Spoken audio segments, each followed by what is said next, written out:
from the UK, from Germany, Hong Kong, Japan, Korea, and also Switzerland. So we will let the legislative candidate first give a small address, and then we'll open for questions. Thank you. Wow. Thanks, everyone. Thanks for showing up. Thanks for visiting our very humble, very packed, very spatially restricted campaign office. So thanks for everyone. Thanks for everyone's interest in our election.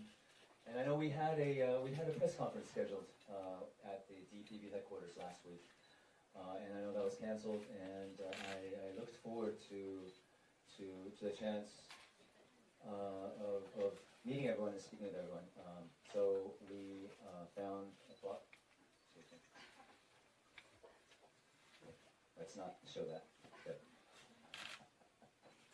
So, and over the past couple of days, we've had a lot of foreign friends who kindly reached out to our team, wanted to learn about what we're doing, why we're doing what we're doing, and so we figured, given that we're approaching. Excuse me.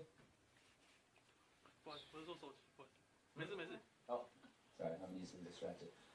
So, I know it's the last 4 days of our campaign, and our schedule's pretty tight, and I apologize in advance. I apologize to all our folks, our friends here, for not being able to set aside time individually to speak with everyone. And so hopefully over the next brief half hour or so, we'll see, we can have an exchange and share with everyone what we're doing.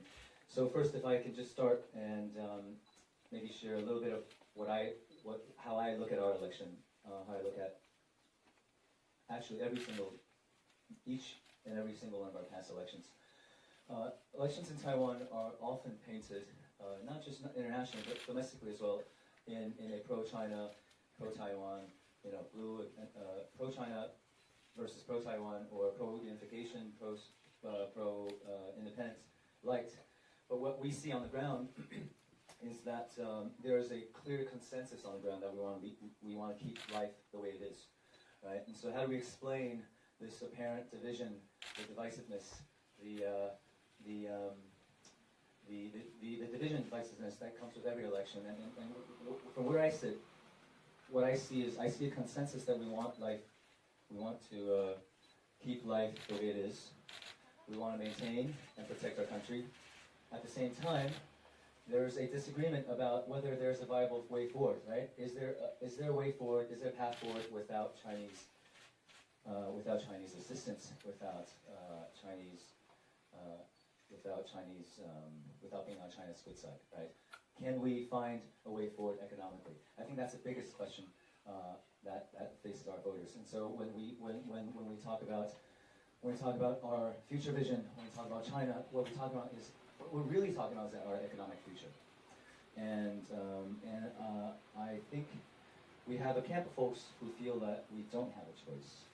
I think that's overly pessimistic. In my view, that's almost defeatist. I see that Taiwan has a lot of strengths, and in particular at this moment in time, as we see sort of global supply chains potentially restructuring, as we see close to $30 billion in funds being willing to be reinvested in Taiwan, we see an opportunity. So for us, it's the critical moment now. I think that's the meaning of this particular election, right? It's a choice about whether we can utilize, whether we can seize the opportunity we have at hand right now, right? The global context, right? I think folks are sort of pushing back against Chinese aggression.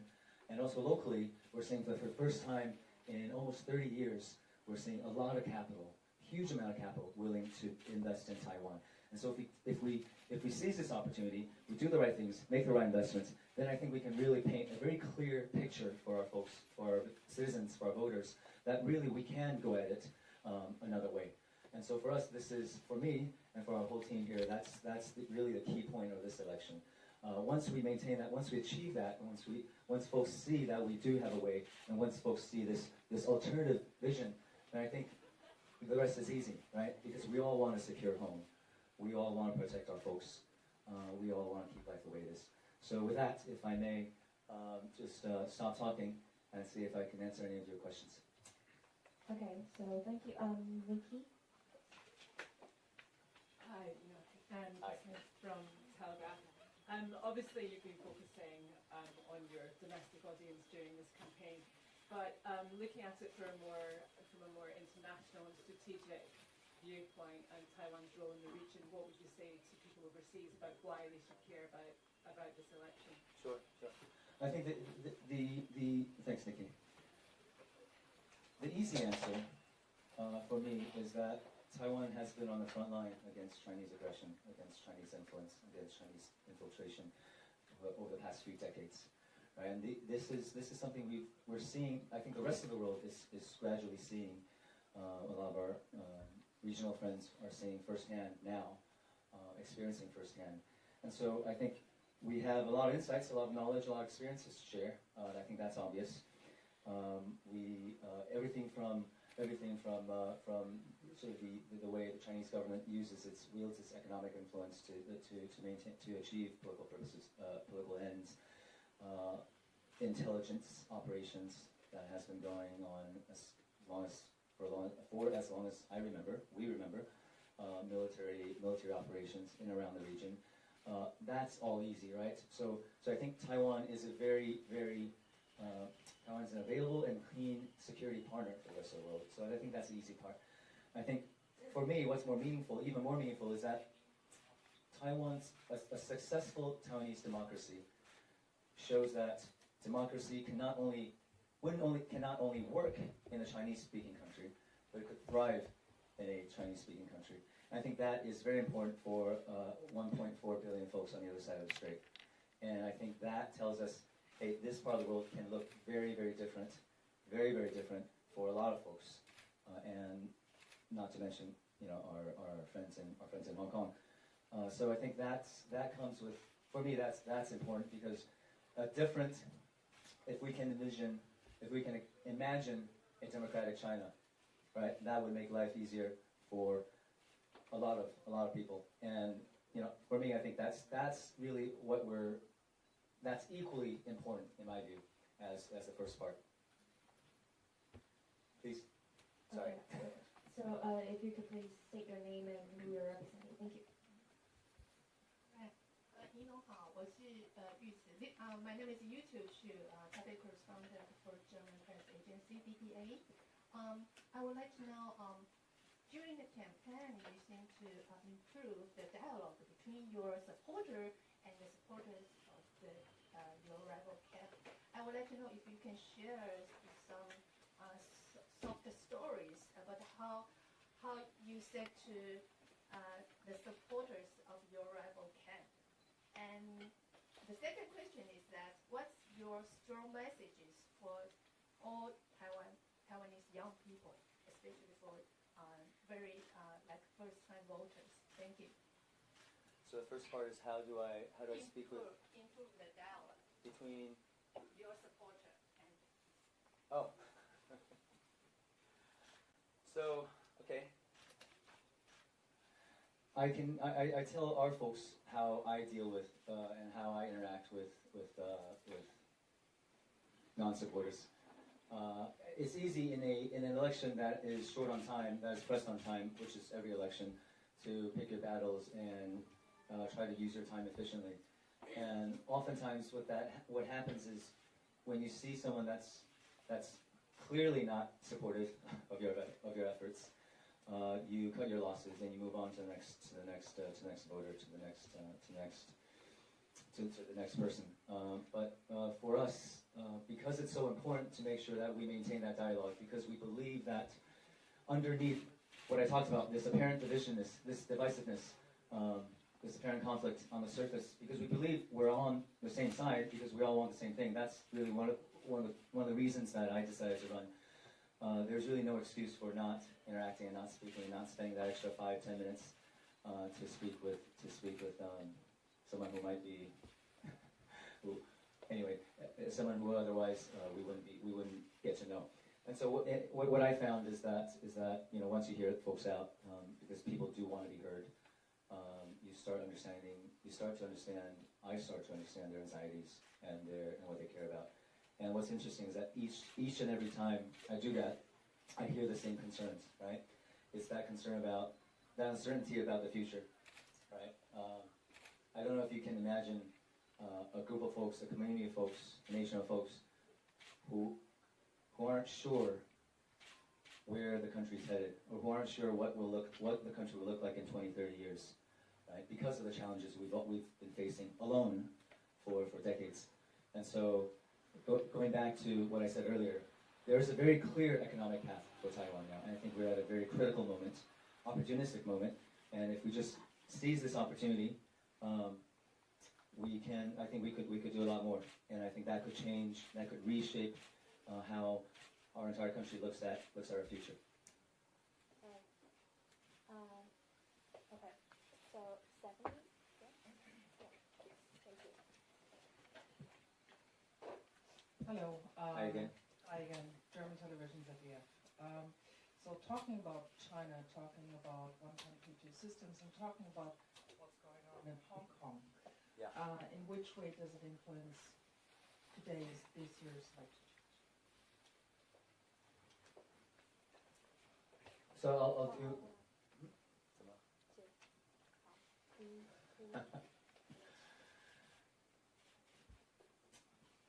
I think the conversation, the discussion about one country, two system, what we're seeing in Hong Kong, that reinforces to everyone here how important it is to secure our borders, right?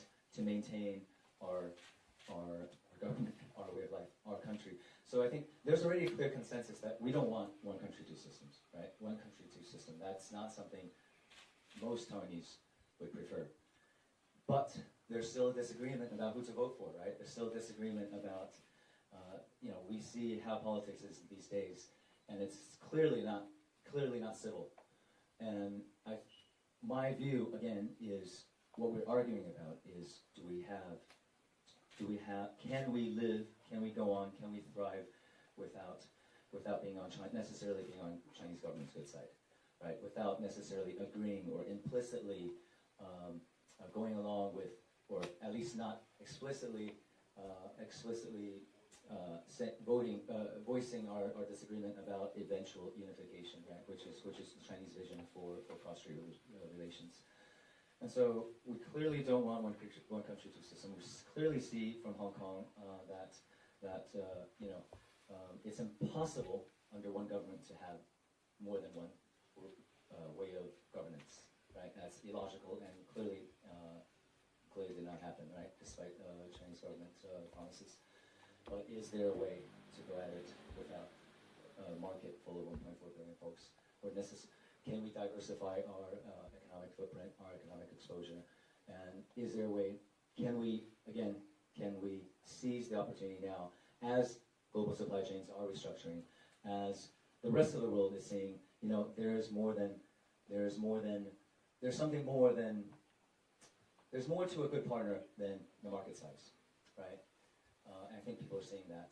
And how can we re-engage with our good friends around the world, right? Who are now willing to look at Taiwan not just as an annoyance when we're trying to appease China or when we're trying to deal with China, but a substantive security partner, a reliable economic partner, because we do have very strong industries. We have a very strong technology sector. We have very well-educated folks who speak English, and so Taiwan is a good partner, quality partner, with its own merits. So I think for us, that's the story we got to make. That's the pitch we got to make to the rest of the world. And I think from what I see over the past couple of years, when I was in government, what I saw was that we do have a lot of friends around the world. We may not call each other countries. We may not use proper titles, but we're doing real work together. And so I think that's something that I would like over the past couple of months, a case I've made to my voters, right? Because the work we see in central government with the National Security Council isn't always advertised with the general public. And I think the broader public needs to know that we do have friends around the world and we're doing good work.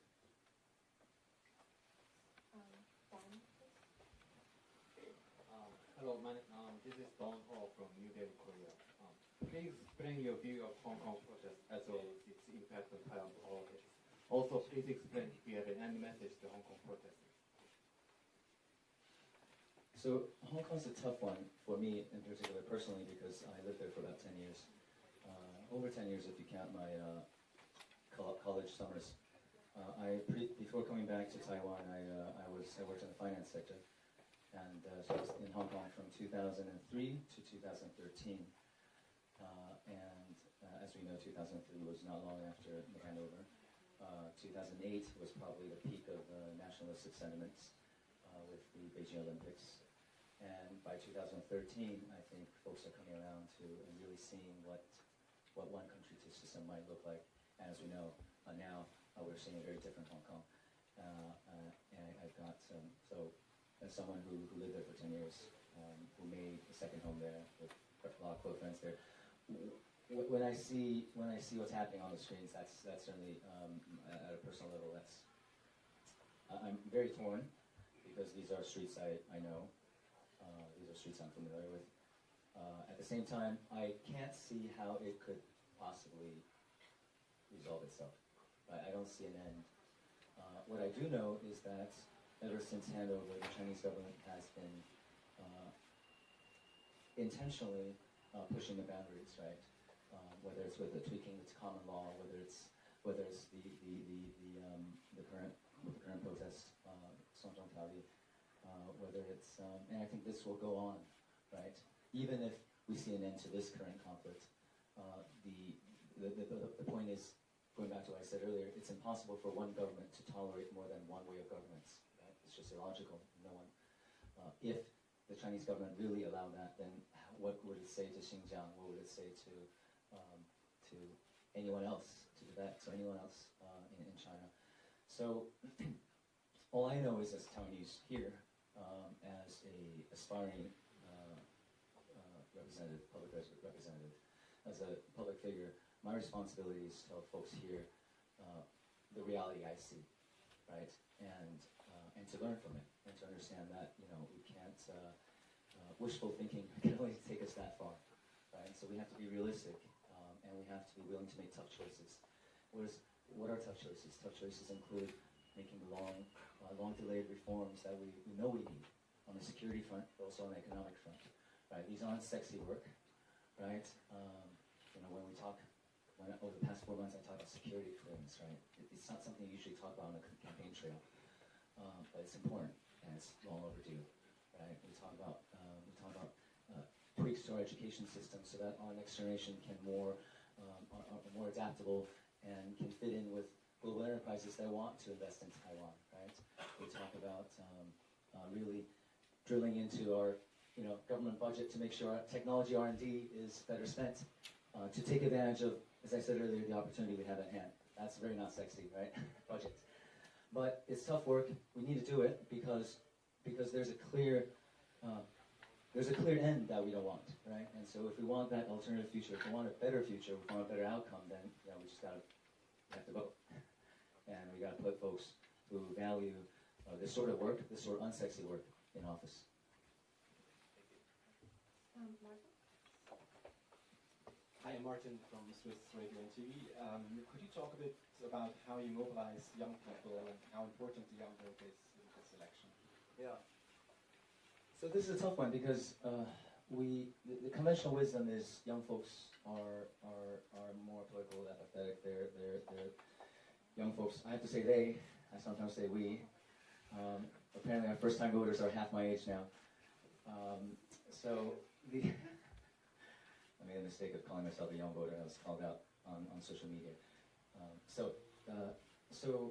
But the conventional wisdom is that young folks don't vote, right?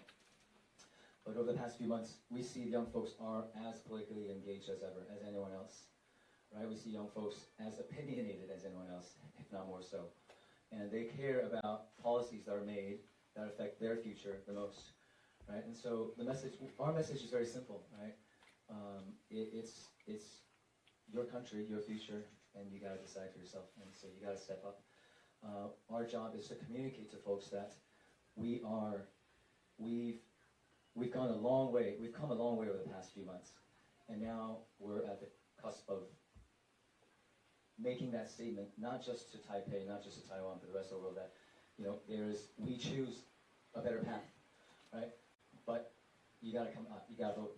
And the only reason that we're so competitive, we're in such a competitive race right now, is because of our younger generation that care about what happens 30 years, 40 years, 50 years from now, right? And so what we found most effective is just to say it. It's not that complicated, it's simple, and our young folks are quite intelligent, and they get what we're saying. And so we just make the best use of social media, like any medium, from mainstream media to social media, to Line, as we know, Facebook. These are all just tools for us to better communicate, right? But ultimately, I think just folks gotta know we're gonna win. And the only reason we're gonna win is because young folks are on our side, and young folks gotta show up.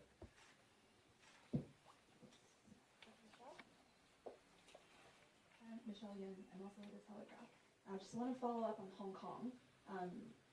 So the DPP has been criticized for using Hong Kong as a way to boost their support, but that they haven't really, they haven't passed any Refugee Act to actually help Hong Kongers come here in a systematic way.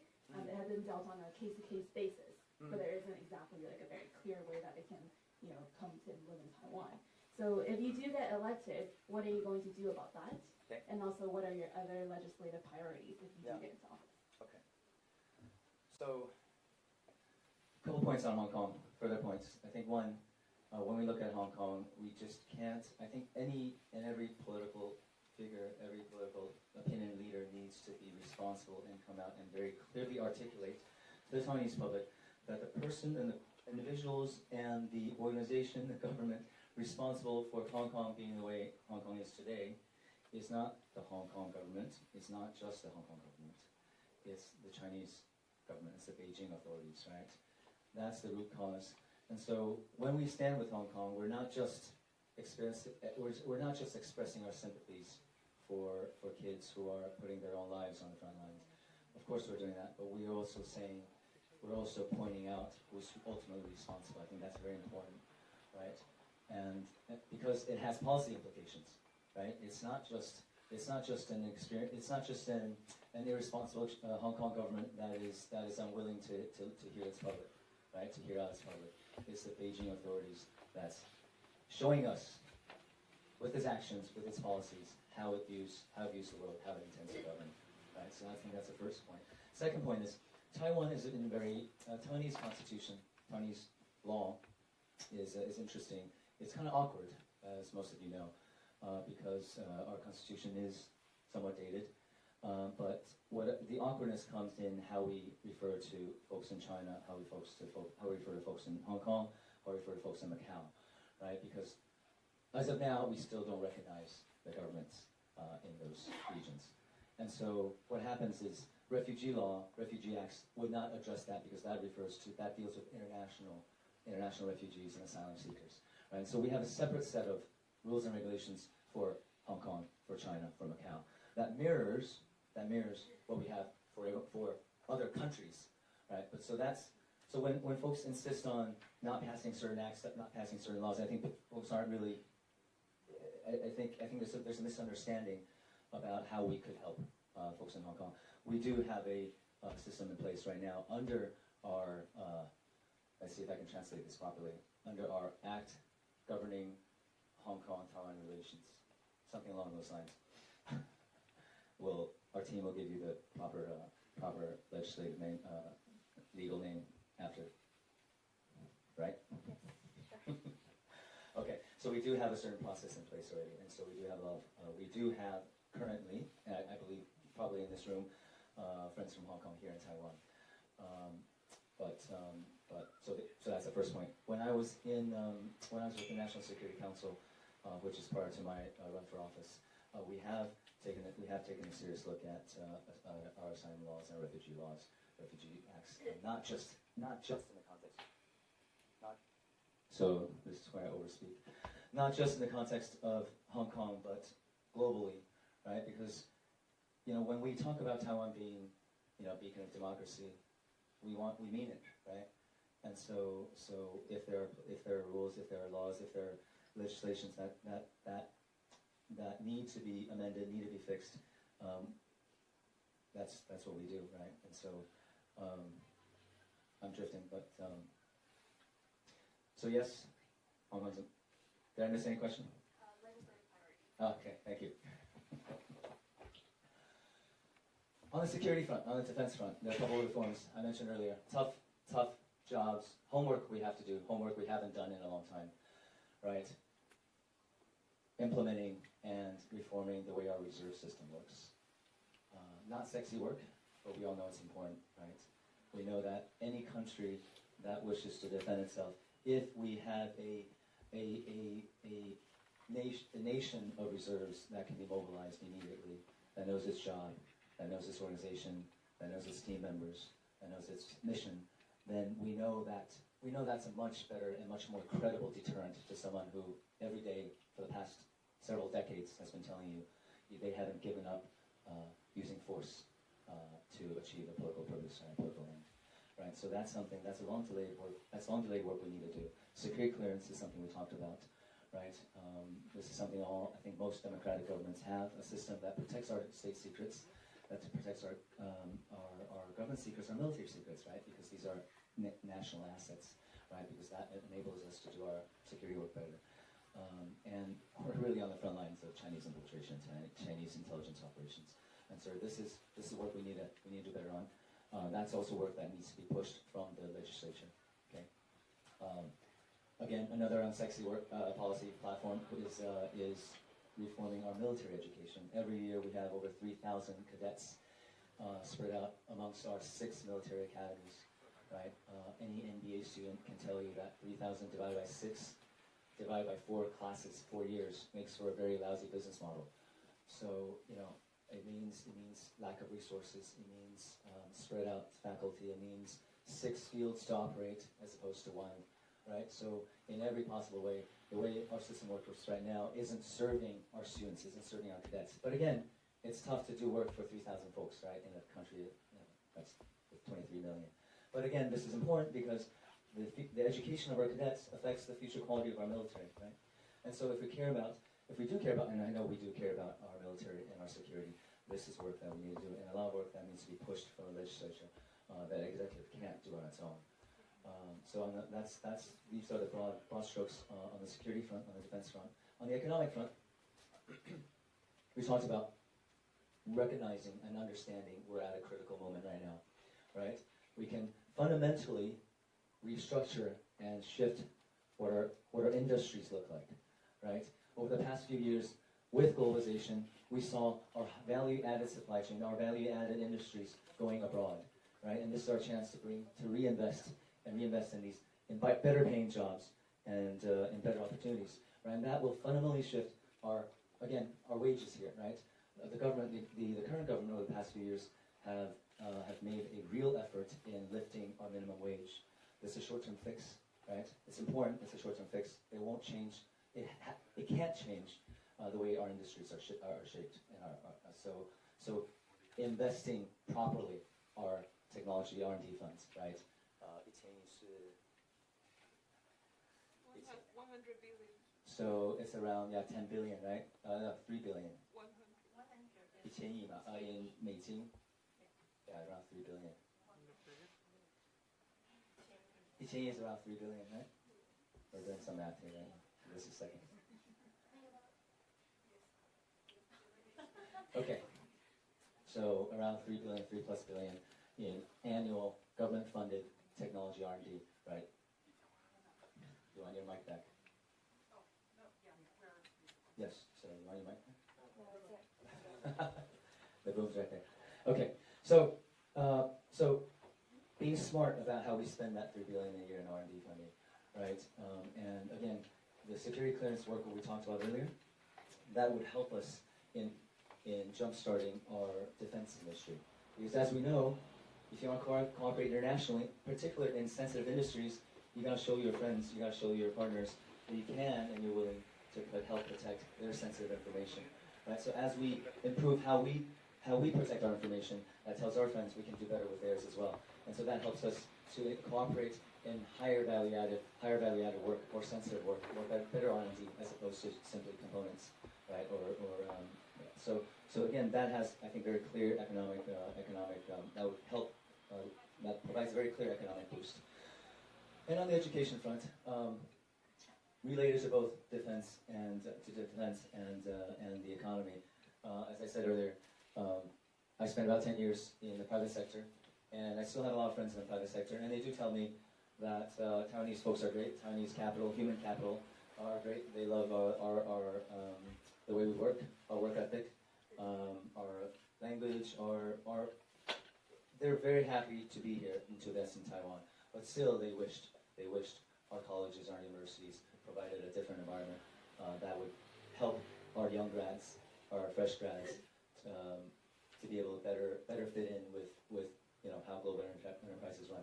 So I think tweaks to our current system, right, responsive to what our customers, what our end users, if you will, are saying, what businesses are saying about their needs and their requirements, I think will help us to go a long way. But so ultimately, once I'm in the legislature, it's not just defense industries. It's not just defense issues that we'll be focused on.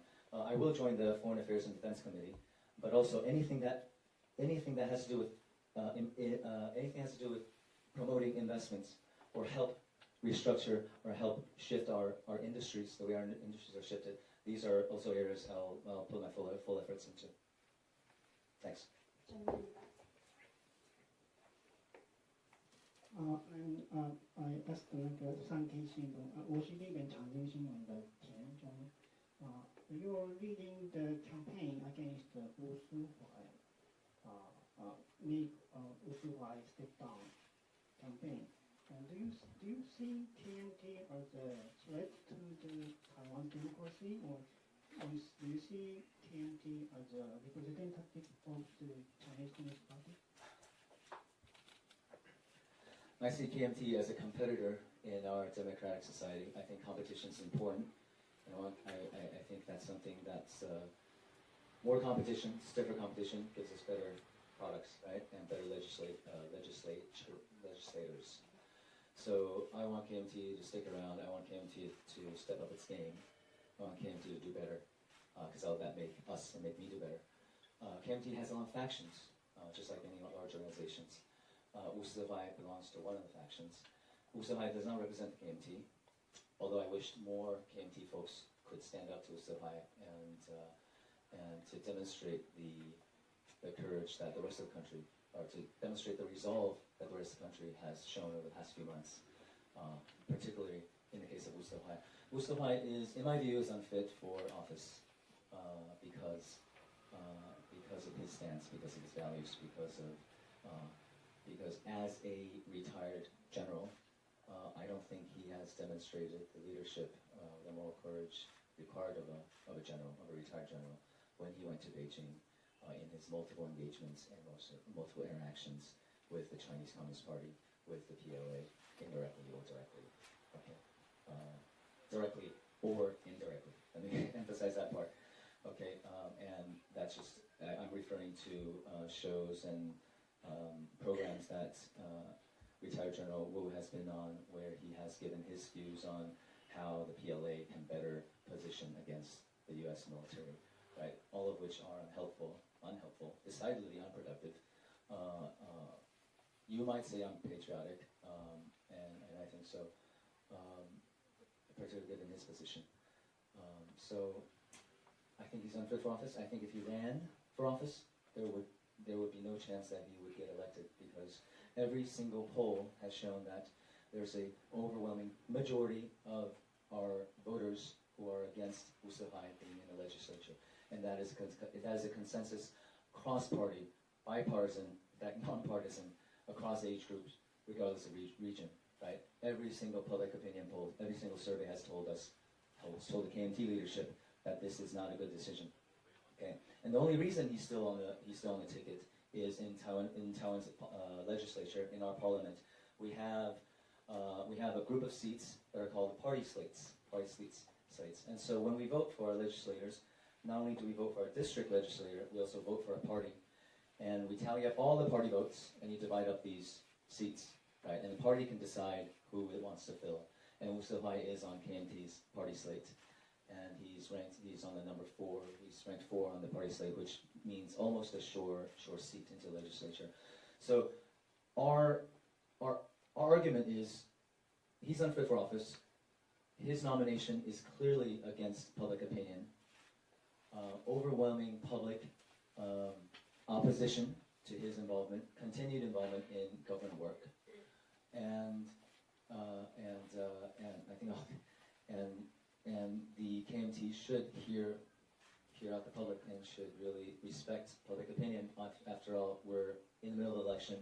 I believe we all respect what voters want, right? And so anyway, Usuhai is if the KMT were to decide in the next 3.5 days, to remove him from the slate, from the party slate, I think that would be a huge boost to KMT's election prospects, in particular to their party votes. But as of now, I don't see that happening. And we have time for one last question. So, gentlemen. Chris Chappell from the American TV show China Uncensored. Last month, the DPP passed the Anti-Infiltration Act. If elected, what would you do to tackle further CCP infiltration more broadly? So Chinese influence operations broadly against Taiwan has been going on for a long time. And we've seen our regional neighbors taking very firm actions against Chinese influence operations, including Australia, which I think it was last year or the year before. They passed a host of amendments to bolster their national security acts to address that challenge. Last month's act is, I think, in my view, is just one step, right? I think this will be an ongoing step, ongoing work, ongoing process, because as you step up your safeguards, your adversary will always change his tactics, and you have to update your rules. You have to update how you protect and how you counter what they're doing. Chinese influence operations, United Front operations, United Front works. This is a whole range of actions, right? It's not just intelligence operations against your government secrets. It's not just attempted influence over your media. It's not just sticking your hand into your academia. It's everything, and it's all encompassing. And so one single act won't solve the problem, but it's a good start. For me, what's most important and most urgent is what I spoke of earlier: security clearance, right?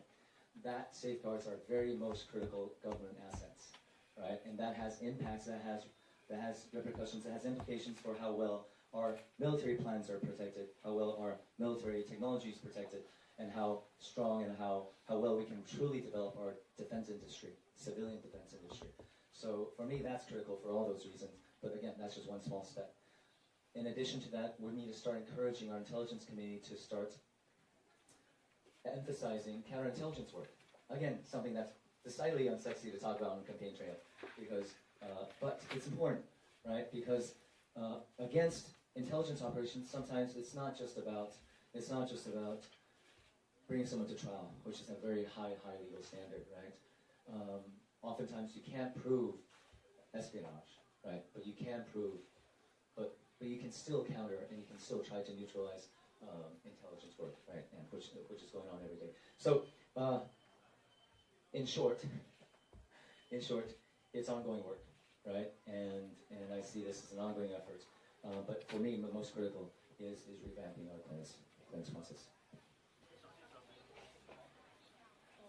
If you don't have anything else, thank you.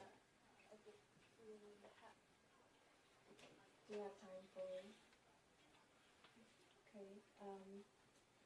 Just one last question. Sorry, we have time for only one last question. So. I'm Jenny McCarthy with The Economist. I just have a very quick question. By security clearance, are you referring to the anti-infiltration law, or is that an aspect of the anti-infiltration law, or is that a separate act? Okay, thank you. So the anti-infiltration law deals with ban, and we want to discourage, right? Specifically, receiving funding or being being sponsored or being requested to engage in political activities in Taiwan. Right? by a foreign power. Okay, so that's a very specific set of activities we want to ban, and a very specific set of activities we're saying should not be happening, right? Because as we sort out domestically on how we want to go forward, we need to be free from foreign interference, right? So that's the anti-infiltration law. Now, security clearance deals with how we control and how we issue clearances, authorities for folks in government to access information, to access classified information. To access, classified information includes everything from military secrets, military plans, to national security memos, to technology funded by government money, right? And so any information that, if released, if exposed, would harm national security, would harm national interests. So this sort of classified information, who has access to that? Who can access that? And how do we regulate and how do we control that access? Whether you're a government worker or a contract worker or a civilian contractor, right? So that process is what I mean by security clearance. Okay, thank you. So, Victoria, if you have. Hi, I'm Victoria Jen, from CNA in Singapore. And my question for you is that throughout your campaign, and we have seen like a lot of the media coverage seems to focus on how hot you are and how sexy you are compared to your KMT rival. So just wondering, how do you feel about this? And whether you feel like your policies have been neglected throughout the whole campaign. Thank you.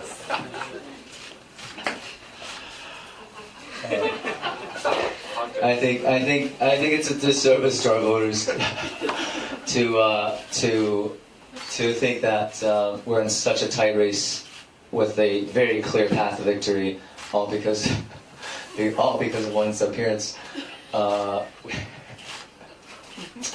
seriously, thank you for the question.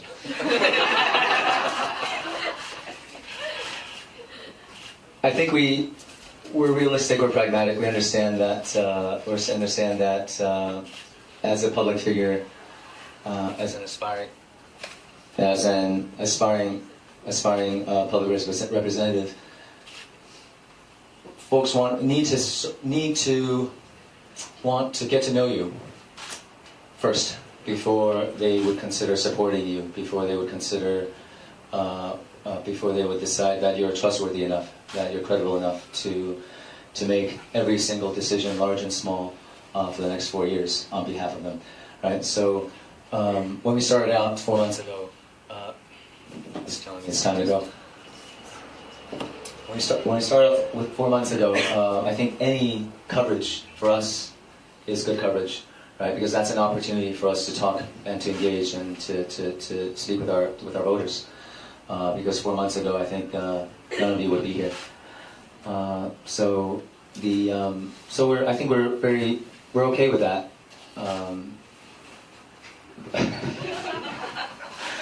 I think what's important is I think what we weren't prepared for this question.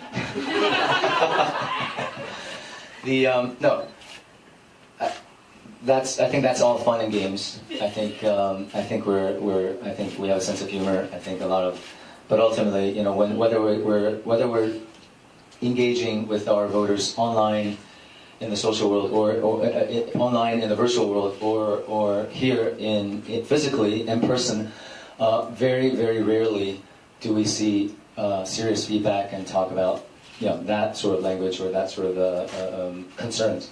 Right, our toughest and most in-depth policy pieces, policy views, most in-depth reportage, right, news coverage. Those have gotten the highest viewerships, right? Whether it's our view on Hong Kong, whether it's our view on defense and how to reform our military, how we care for our brothers and sisters in the military, whether it's how do we restructure our economy. Right? These are issues that our voters care about, and we see that in the data, and we see that in person. And so I'm not too concerned that our policy views are overshadowed. Thanks. Okay, thank you for all for coming to this press conference. So we'll call it a day. And Thank you. all. Thanks everyone. Thanks.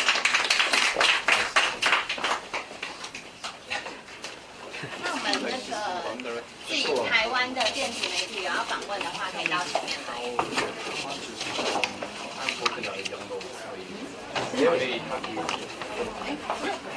So, young votes are very important. What I did mention earlier was that first-time voters and second-time voters take up about 10% of our constituency. So, you know, the reason we're so confident in winning this race is that we see in the numbers that we have real support.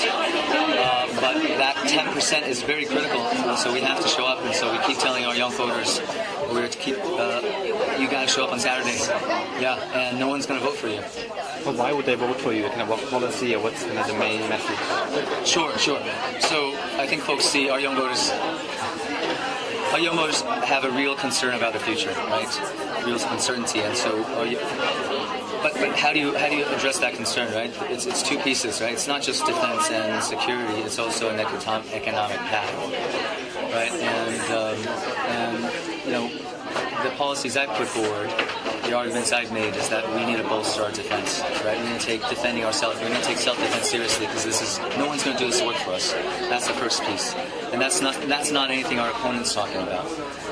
And the second piece, equally important, is understanding and helping our voters understand that there is an economic path forward and a prosperous economic path forward that isn't at the mercy of the Chinese government, right? And this is why this near close to $30 billion in capital that's willing to be invested in Taiwan. This is why it's so important. And this is why this is such a critical juncture. And this is why we need folks in the legislature now to take advantage of these opportunities, because this doesn't happen every year. This is the first time in 30 years this has happened. Do you see Hong Kong overreported by the foreign media in connection with the Taiwan elections, like overemphasized? No, I think people ought to care about what's happening in Hong Kong. You mean in real... Compared, I mean, now in the election coverage in Taiwan, because it seems every other question is about Hong Kong. No, I think Hong Kong deserves everyone's coverage. We've got real young folks on the streets every day, day after day, literally fighting to maintain their way of life. And so for us, it's I know that's affected Taiwanese voters a lot, and rightly so. I think someone asked about, I can't remember the question earlier, but it's at the top of our minds, and not just young folks. It's that every parent would not want that for their kids. So I think Hong Kong deserves all the coverage it has. Okay, thank you very much. Thank you. Thanks. 这一次的选举啊，大约有200家的媒体来到台湾。您怎么看待国际上面那么的重视这个台湾的选举？你怎么看？谢谢。我中音很难转，给我2秒钟。这一场选举当然关键也的确非常重要，因为我们看到这么多的媒体，这么多的国际媒体，这么多外媒来到台湾。因为我觉得，其实这一次选举的重要性，是因为大家要看到，台湾人不只是希望保留自己的生活方式，不只排斥1国2制，不只拒绝1国2制，这个是不够的。我们除了拒绝1国2制，拒绝统一，在现在的制度，中国政府下的统一，我们很重要的是，同样重要的是，那怎么办？你拒绝1国2制，那你经济要怎么走？那所以对我们来说，我觉得这一次很重要的一点就是说，其实这一次选举，现在这个阶段，现在是一个很关键时刻。这是30年来应该我们没有这么多的资金，愿意重新再投资在台湾，将近8000亿的资金愿意再投资在台湾。这个包括回流的资金以及在地的产业、在地的公司，愿意提高自己的投资。所以这么多的资金，我们怎么去做好它的布局？改善我们长期以来长期还需要改善的产业结构，最关键的产业结构。因为我们知道，我刚刚也说过了，我们过去几十年，因为全球化的原因，因为中国这么大的市场的原因，种种原因，我们很多高附加价值产业链都已经往外移了。所以我们如果可以真的这一次把握机会，保持这么多的资金愿意回到台湾投资在台湾，把握这个机会重新转型我们的产业结构，那这个绝对可以实质的改善我们的应该会建立更多制造更多的就业机会，那实质改善我们的薪资的问题。那有了经济的安全，有更繁荣的国家，我知道大家在政治上在安全上不会有任何的分歧。好，谢谢。Can I ask a question? The DPP was thrashed in elections in the end of in November 2018. Yeah. And since then, President Tsai Ing-wen's popularity is very high. Do you think the trade war and the protests in Hong Kong have sort of handed Tsai the election? If not, what is Tsai doing better? President Tsai, what is she doing better in 2019? Yeah. And than she was doing in 2016, 2017? What is she improving? So first, communication, right? Communicating, doing a better job communicating with our voters, with our public, right? I think the party learned. I can't speak on behalf of the party. Let me be clear. My view is that the party took one of the critical lessons the party took away from 2000, from the November 24th elections, is that doing good work isn't enough, right? You gotta tell folks what you're doing, why you're doing what you're doing, right? When you make any policymaker, every policymaker needs to still, even with the majority in Parliament, you still need to communicate better with the public so that we understand the direction, so the public understands where we're going, right? Because once we know where we're going, then we're behind you, right? And so I think that's one thing that we've done a lot better. Second is laying out the economic path forward, as I said earlier. That's really the root cause of of the public's anxieties, right? Everyone wants safer borders, secure country, free from Chinese influence. We all want that, right? Regardless of party. What we disagree on is whether we can make it on our own, right? Or are we forever at the mercy of the Chinese government economically? And what we see now is that for the first time in 30 years, again, we've got so much capital that's willing to reinvest in Taiwan, whether that's overseas capital or currently onshore capital, almost 30 billion, close to 30 billion US dollars, right? And that is the first in, I want to say, almost 30 years, in 3 decades, right? So I think folks see that. Okay, folks are seeing an economic way out of this. I think this cross-strait dilemma. And lastly, Hong Kong. Of course, Hong Kong has made a difference. I think Hong Kong has made a difference because people see we've seen what Chinese rule looks like, right?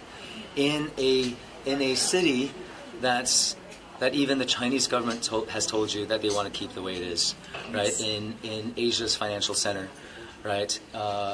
In Hong Kong, a thriving Hong Kong that with rule of law, with a trusted legal system, with transparency, with all the reasons that makes Hong Kong the way Hong Kong is, with all of that, the Chinese government still, in a brief 22 decades, has made every single attempt that we've seen to change it, right? And so for Taiwan, I think that's the clearest message is one country, one system, right?